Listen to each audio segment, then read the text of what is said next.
नमस्कार, बहुत स्वागत है आपका सुपरफास्ट 100 में। खबरों के साथ मैं हूं रीनू। शुरुआत करेंगे दिल्ली की बड़ी खबर के साथ, जहां दिल्ली में आतंकी हमले का अलर्ट जारी किया गया है। दरअसल खुफिया एजेंसियों ने जारी किया है अलर्ट, जहां त्योहारों को लेकर पुलिस को अलर्ट कर दिया गया है। किसी बड़ी साजिश को अंजाम दे सकते हैं आतंकी। सूत्रों के हवाले से ये जानकारी मिल रही है। विदेशी नागरिकों को ढाल बना सकते हैं आतंकी, जहां दिल्ली में आतंकी हमले का अलर्ट जारी किया गया है। खुफिया एजेंसियों ने जारी किया है अलर्ट। त्योहारों के समय में आतंकी कहीं भी हमला कर सकते हैं और इसके चलते चप्पे चप्पे पर पुलिस तैनात की गई है। जहां भी कुछ भी संदिग्ध समझ में आ रहा है उसकी चेकिंग की जा रही है।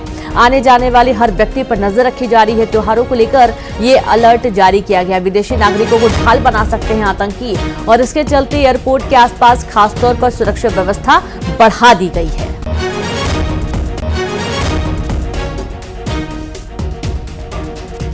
और ज्यादा जानकारी के साथ संवाददाता शंकर आनंद जुड़ गए। शंकर, त्योहारों के समय में किसी भी आतंकी साजिश को अंजाम दिया जा सकता है, ऐसा अनुमान लगाया जा रहा है, ऐसी आशंका है?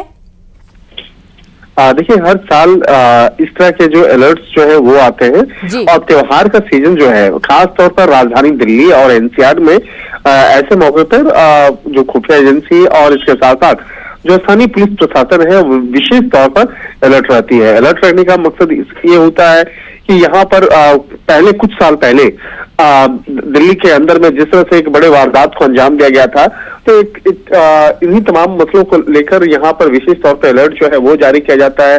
और इस बार का भी अलर्ट एक विशेष इस बात को लेकर है कि त्योहार के मौके पर हो सकता है कि कुछ संदिग्ध लोग जो है उसका फायदा उठा करके यहाँ पर सांप्रदायिक माहौल जो है वो खराब करने की कोशिश करे या यहाँ पर जो स्थिति जो है वो तनावपूर्ण करने की कोशिश करे।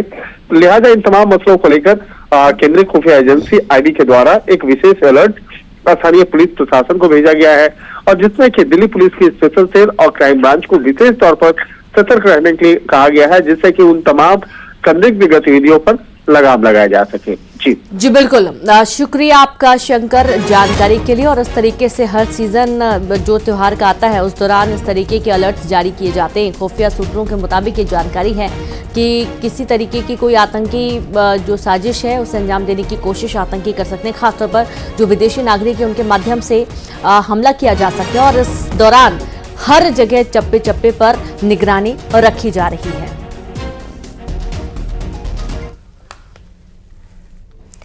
दिल्ली में नक्सलियों के खात्मे को लेकर बड़ी बैठक बुलाई गई है, जहां अमित शाह की अध्यक्षता में बनेगी रणनीति। नक्सल प्रभावित इलाकों के सीएम शामिल होंगे। मध्य प्रदेश, छत्तीसगढ़, झारखंड के सीएम इस बैठक में शामिल होने वाले हैं, जहां पर आंध्र प्रदेश, बिहार, ओडिशा, महाराष्ट्र के सीएम भी हिस्सा लेंगे। दरअसल जितने भी नक्सल प्रभावित राज्य हैं उनमें सबसे ज्यादा जो नक्सलियों की आमद है वो है छत्तीसगढ़ में। और छत्तीसगढ़ से बहुत महत्वपूर्ण हो जाता है क्योंकि मुख्यमंत्री और डिप्टी सीएम भी पहुंचने वाले हैं इस बैठक में शामिल होने के लिए। और कुछ पुख्ता रणनीति की बात सामने आ रही है। हाल ही में आप देखिए कि बड़े बड़े एनकाउंटर हुए हैं, नक्सलियों के खिलाफ जवानों ने मोर्चा संभाला और इसमें बड़ी संख्या में नक्सलियों को ढेर किया गया है। साथ ही सरकार की योजनाओं से प्रभावित होकर मुख्यधारा से जुड़ने का फैसला भी नक्सली कर रहे हैं। सरकार ने पहले ही स्पष्ट कर दिया था जब केंद्रीय गृह मंत्री छत्तीसगढ़ आए थे कि या तो आप लोन वराटू अभियान के तहत आत्मसमर्पण कर दें या तो फिर आप मरने के लिए तैयार रहें। और आज महत्वपूर्ण बैठक बुलाई गई है और इसमें तमाम नक्सल प्रभावित राज्यों के जो मुख्यमंत्री हैं वो इस बैठक में शामिल होने वाले हैं। छत्तीसगढ़ से भी मुख्यमंत्री पहुंचेंगे, मध्य प्रदेश से भी कोई ना कोई पहुंचने वाला है बैठक में शामिल होने के लिए। हो सकता है कि मुख्यमंत्री डॉक्टर मोहन यादव खुद पहुंचे। और जितना नुकसान नक्सली कर रहे हैं, विकास को बाधा पहुंचाते हैं, विकास होने नहीं देते हैं, बहुत बड़ा एरिया है। खासतौर पर छत्तीसगढ़ की अगर बात करें जो प्रभावित है नक्सली हिंसा से, उसे नक्सल मुक्त करने के लिए आज की बैठक मील का पत्थर साबित हो सकती है। कोई बड़े फैसले लिए जा सकते हैं और होने वाली जो बैठक है ये हर तरीके से बहुत ही महत्वपूर्ण होने वाली है। सीधे रुक करेंगे संवाददाता शैलेंद्र भदौरिया भोपाल से और तनु वर्मा रायपुर से जुड़ गई। तो सबसे पहले तो हम रायपुर का रुख करेंगे। तनु, सबसे ज्यादा जो प्रभावित राज्य है वो है छत्तीसगढ़ और छत्तीसगढ़ के आसपास के जो इलाके हैं वो नक्सली क्षेत्र कहे जाते हैं क्योंकि यहाँ पर नक्सलियों की जो आमद है वो सबसे ज्यादा देखी जाती है, हमले भी सबसे ज्यादा देखे जाते हैं। आज की होने वाली बैठक मील का पत्थर साबित हो सकती है तनु?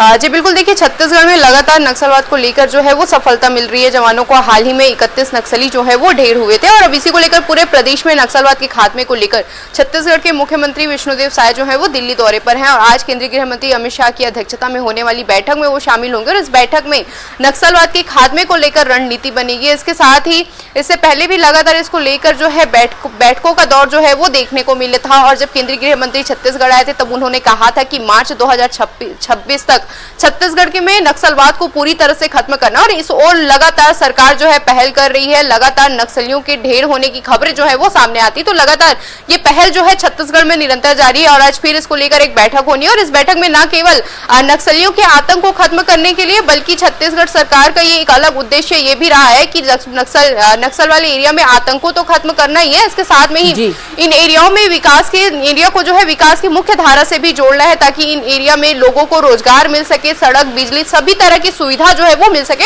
और इस ओर सरकार जो है लगातार प्रयास कर ही रही है। तो इन तमाम मुद्दों पर आज केंद्रीय गृह मंत्री अमित शाह से जो है वो चर्चा हो सकती है मुख्यमंत्री विष्णुदेव साय की। इसके साथ ही सरकार के जो कामकाज है इसका फीडबैक केंद्रीय गृह मंत्री लेने वाले हैं। साथ ही अभी तक नक्सल एरिया में विकास की धारा कहां तक पहुंची है, क्या कुछ नक्सल एरिया में काम हुए हैं, कितने नक्सली मारे गए, इन तमाम मुद्दों का फीडबैक आज केंद्रीय गृह मंत्री अमित शाह लेंगे और इसके बाद आगे की रणनीति जो है वो तय की जाएगी। टारगेट को मार्च 2026 तक कैसे पूरा किया जाए, इन तमाम मुद्दों पर जो है विस्तार से चर्चा आज होगी। जी बिल्कुल, और साथ ही दिल्ली से संवाददाता शंकर आनंद भी जुड़ गए। शंकर, ये आज होने वाली जो बैठक है काफी महत्वपूर्ण मानी जा रही है, समझा जा सकता है कि एक बिग प्लान नक्सलियों के खिलाफ तैयार होगा आज?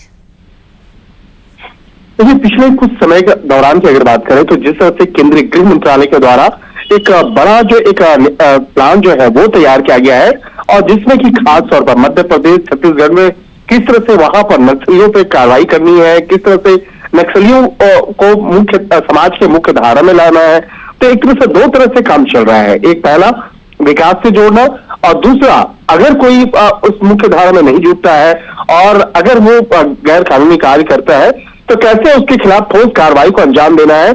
तो इस मामले को भी लेकर लगातार प्लान जो है बनता रहा है और पिछले कुछ समय पहले भी इस मामले पर कुछ महत्वपूर्ण मीटिंग्स जो है वो हुए थे।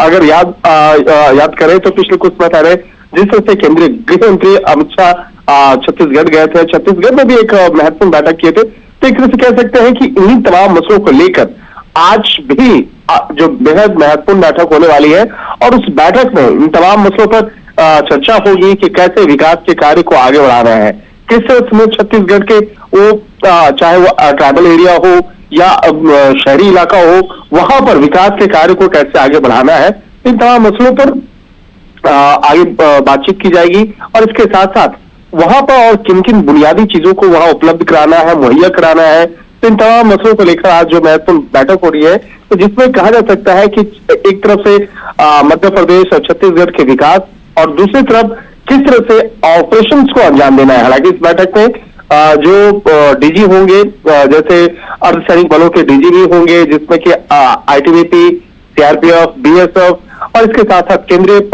खुफिया एजेंसी आईबी के अधिकारी भी होंगे और एक तरह से कह सकते हैं कि वो बैठक में उन तमाम मसलों पर चर्चा होगी और मुख्यमंत्री के साथ भी पूछा जाएगा कि ऐसी क्या क्या वहां ऐसी बुनियादी चीजें हैं, ये जो कमी है उनके बारे में बताइए जिसको लेकर वहां पर बेहतर किया जा सकता है। तो एक तरफ कह सकते हैं कि आज की बैठक जो है कई मायनों को लेकर महत्वपूर्ण है और आने वाले दिनों में एक तरफ देखा जाए कि जिस तरह से लगातार नक्सल गतिविधियों पर लगाम लगाया जाएगा तो इसके साथ साथ जो विकास का ग्राफ है उसको भी आगे बढ़ाने का काम किया जाएगा। बिल्कुल बिल्कुल, और साथ ही सीधे रुक करेंगे शैलेंद्र का। शैलेंद्र, कितनी खास ये बैठक मध्य प्रदेश के लिहाज से होने वाली है?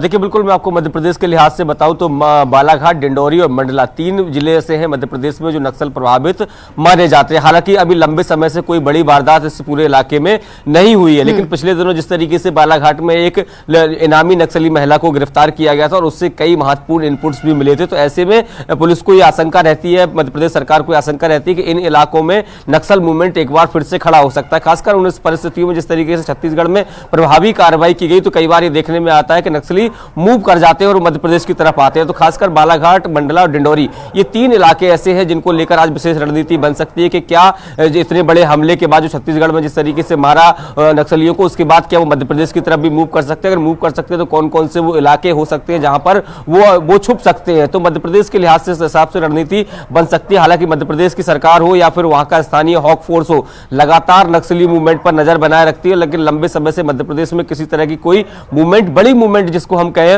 वो देखने को नहीं मिली है। लेकिन जिस तरीके से अलग अलग राज्यों के मुख्यमंत्री वहां पहुंच रहे हैं और मूवमेंट जब लगातार रहती है, तो ऐसे में बहुत महत्वपूर्ण ये बैठक हो जाती है कि जो छुटपुट जिले बचे हैं, महज 3 जिले मध्य प्रदेश में बचे हैं जिनको नक्सल प्रभावित माना जाता है, उन जिलों से भी पूरी तरीके से नक्सलवाद को खत्म किया जाए। और जिस बात का जिक्र लगातार किया जा रहा है कि उस इलाके में अधिक से अधिक विकास करने पर सरकार का फोकस है, क्योंकि देखिए जब विकास वहां पहुंचता है तो स्थानीय लोगों में कहीं ना कहीं सरकार के प्रति एक उम्मीद जागती है और नक्सलवाद की तरफ वो आगे नहीं बढ़ते हैं। तो ऐसे में सरकार की पहली प्राथमिकता उस इलाके में विकास करना है और जो लोग नक्सलवाद से जुड़े हैं उनको नेस्तनाबूद करने के लिए एक बैठक आज बेहद महत्वपूर्ण मानी जा सकती है। जी बिल्कुल शैलेंद्र, बहुत शुक्रिया। तनु, आपका भी शुक्रिया तमाम जानकारी साझा करने के लिए। और शंकर, आपका भी बहुत शुक्रिया तमाम जानकारी विस्तार से देने के लिए। और इस तरीके से नक्सलियों के खिलाफ एक बड़ा प्लान बनाने की तैयारी मध्य प्रदेश और छत्तीसगढ़ के लिहाज से भी बैठक जो होने जा रही है बहुत ही महत्वपूर्ण होने वाली है। लेकिन छत्तीसगढ़ जिसमें एक बहुत बड़ा एरिया नक्सल क्षेत्र है और यहाँ पर नक्सली हिंसाएं बहुत ज्यादा होती हैं,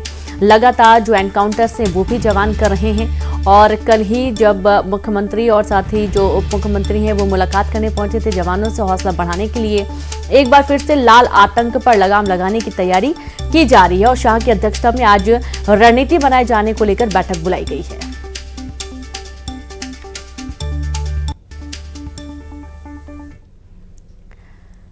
वहीं बलौदाबाजार में ओवरलोड के कारण 33 केवी की लाइन में आग लग गई। लगभग 10 मिनट तक खंभे में लगी तार जलती रही।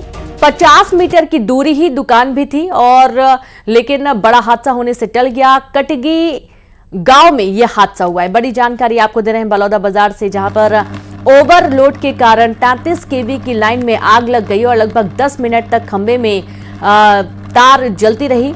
50 मीटर की दूरी में दुकान भी थी लेकिन बड़ा हादसा होने से टल गया। गनीमत ये रही कि दुकान में आग नहीं पहुंची है, लेकिन तस्वीरें आप देखिए, कटगी गांव में यह हादसा हुआ है। बलौदाबाजार का पूरा घटनाक्रम, जहां बिजली के खंभे में 33 केवी के खंभे में आग लगने का मामला सामने आया है।